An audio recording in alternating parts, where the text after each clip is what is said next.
Well, unlike the sequel to Spider-Man, the sequel to The Amazing Spider-Man was, yeah, not all that amazing. Yeah, well, there were stumbles with Amazing Spider-Man, but between the two, it's the better film. I liked the Lizard okay, even though he wasn't really uh, within the character-wise with Kurt Connors wasn't quite there. They wanted to go with this overall narrative of the mystery concerning Peter's parents, and that appeared to be the story arc that would carry on into the other films that they had planned to do. And of course, this film answers just about all of that. And I was forgetting, because it had been a while since I'd seen him, at the plot of the reason that Peter gains the spider powers is pretty much revealed here, that it had to do with his father's experiments on this formula that made it possible for mixing the genetics of other creatures with humans and whatnot, and that since he used his own blood, it stands to reason that his son would react to it more positively than it does for other people who experiment with this business. And so it wasn't really his intention. I was thinking, did he experiment on Peter? I couldn't remember quite. But no, he didn't. He experimented on himself, rather. That his was the human blood sample that he used for these experiments. And, he got worried that, Norman Osborn was a criminal bastard and was going to profit from selling this technology that he had developed to foreign entities that would have proved devastating with, mutant creatures created as a result. For war machines or whatnot, and for the context of the films, it's not bad. It's all right. It's this plot that they were constructing there, and it's okay. But the execution in this film is it just falls apart. We get Electro, a race swap with Jamie Foxx playing the part, but what have you. I'm sick to death of that crap now, but back then I was like, okay, whatever. And Jamie Foxx was this star, and all that stuff. So they bring him, but then the whole backstory of him is completely changed. I mean,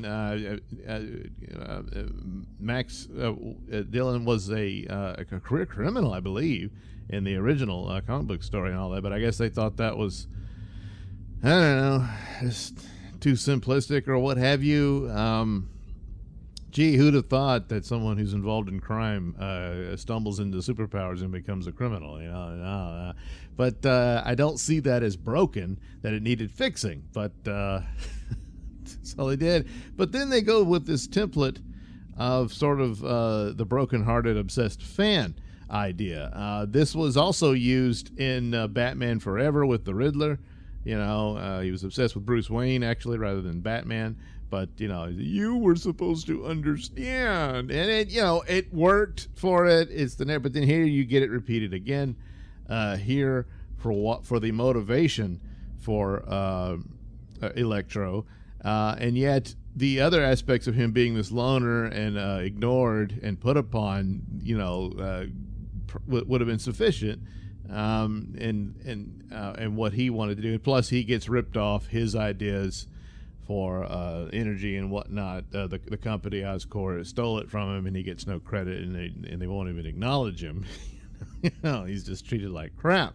And the only person it appears that treats him nice is Spider-Man when he saves his life in the opening action with Paul Giamatti's character, who was supposed to become, it does become the Rhino, but I think they were holding him up for a future film, which never arrived. So that's what they went with, that he's this, obsessed fan. They later repeated this again for Spider-Man himself in the MCU films, which is Spider-Man's whole motivation is his obsession with superheroes and Tony Stark and everything. So, but anyway, that's the motivation for Electro, and to some extent, it tends to work through most of it, but then it just becomes this silliness. Imagine a world with no Spider-Man, and it really strips everything away and is very simplistic. It's almost as bad as Spider-Man 3, where Venom and Sandman team up and all that. But here, they kind of sort of get that okay, where Norman Osborn turns to Electro because they're both getting screwed over by the crooks at Oscorp.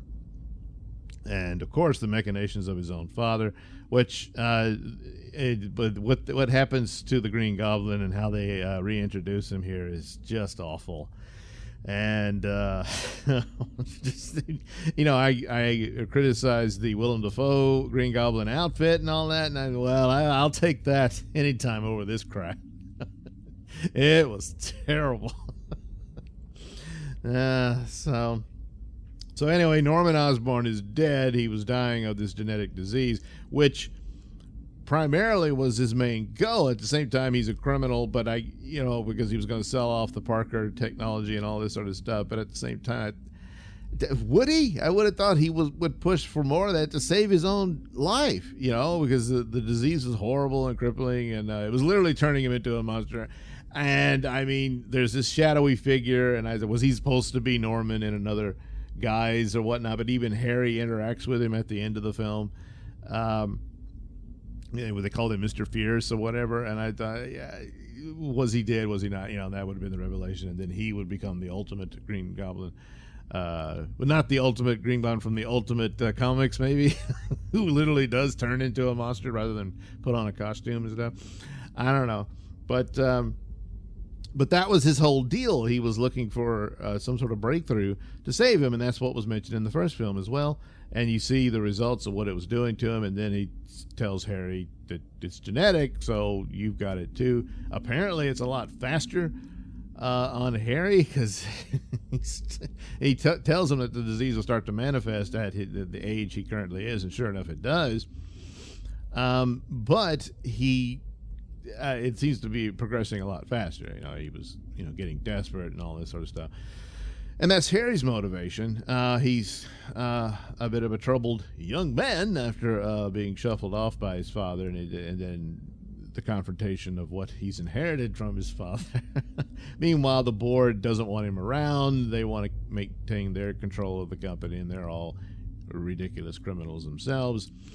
But eventually, Harry discovers that he realized the experiments they did on different creatures. So how does Electro become Electro? Well, he has this accident of repairing the power lines within the Oscorp complex. There's an accident, and he falls into this tank where they're keeping all these electric eels that they were experimenting on. And so it's basically this Spider-Man's origin as well. He's bitten by these eels, are attacked as he falls into it after he's been electrocuted.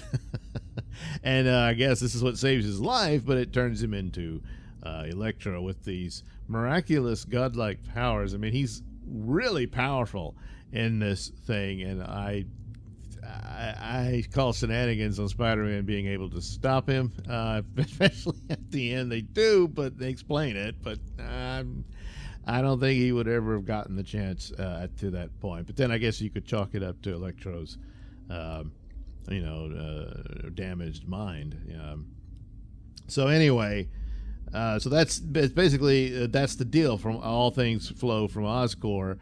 And with the simplifying of the potential for superhero origins and getting powers and stuff, that kind of makes more sense than not. Now with the MCU having a shared universe where wild, crazy things are happening all the time, and there's no just one source of everything, I guess you can make it more like what the comic books do, because the comic books, every other week there's somebody freak radioactive accident.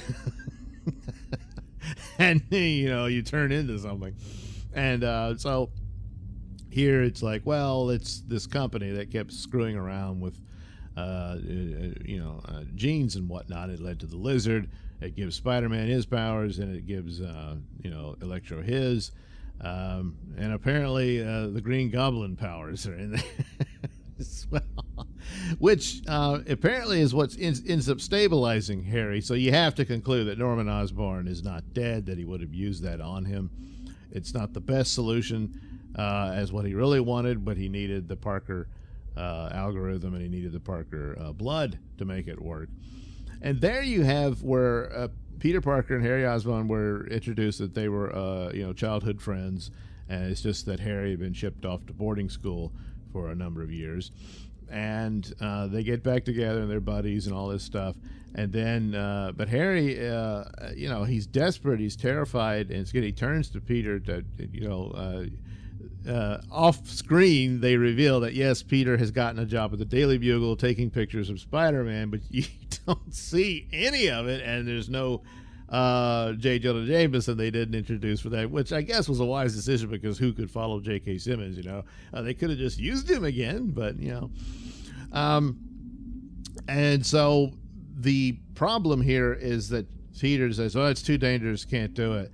The truth is, with his blood, it probably would have worked, and it could have cured Harry, and everything would have been fine.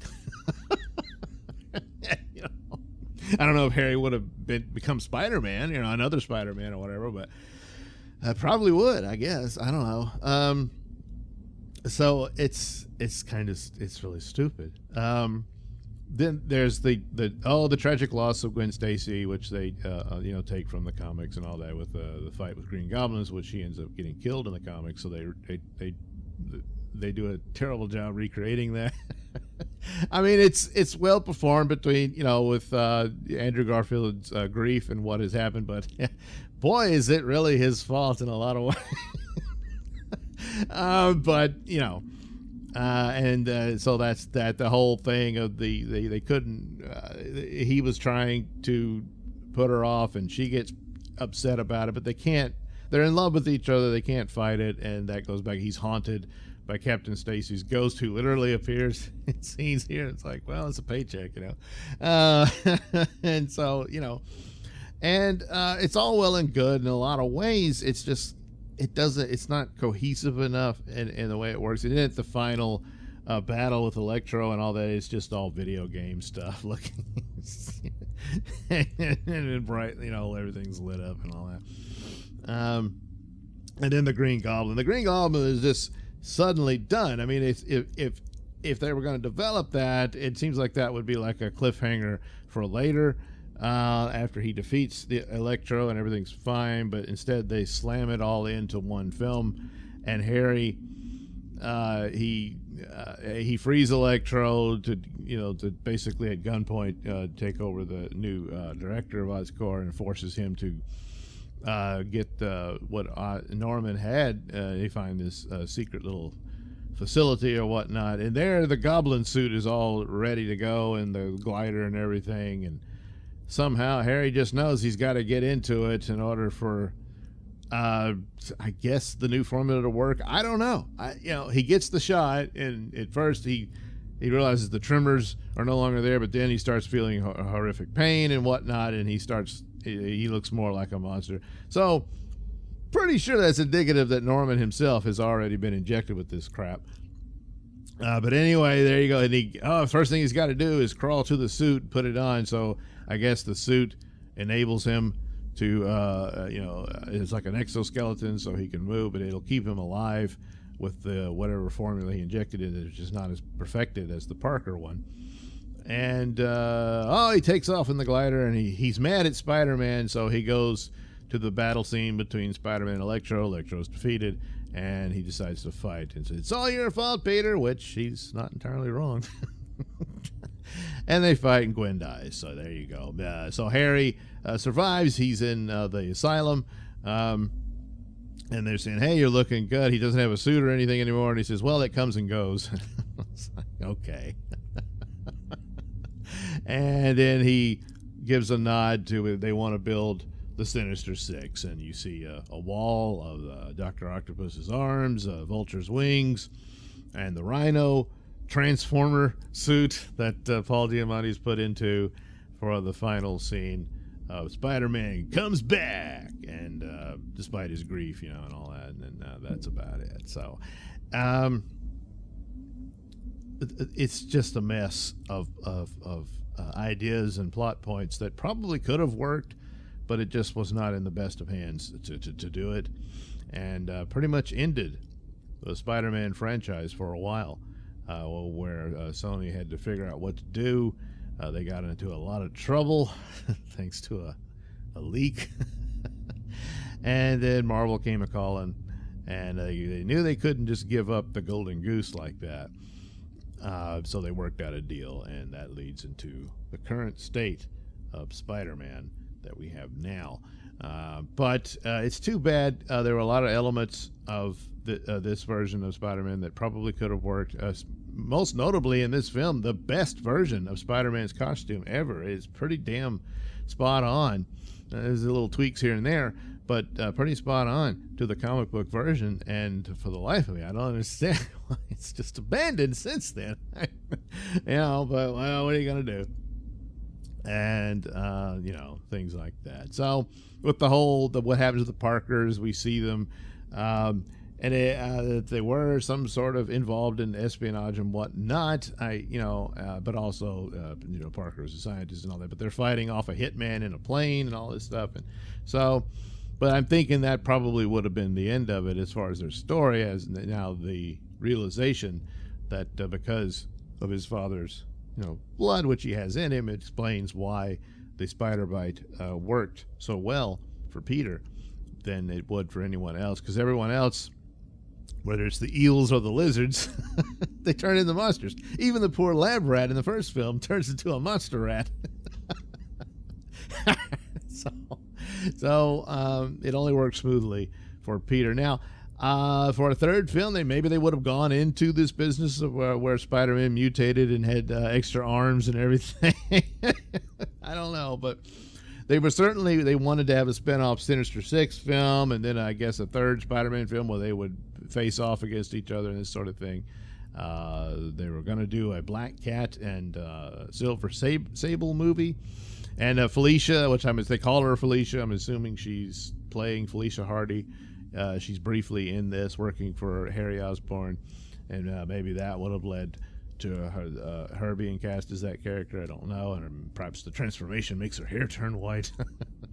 Felicia Hardy didn't have cat powers or anything like that. She did when she deliberately sought powers to be more of a use to Spider-Man, and Kingpin manipulated her into that and all that.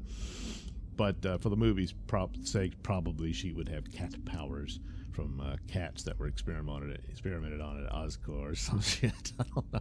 But the actress went on to be Jen Erso in the only good Disney Star Wars film, Rogue One. So there's that.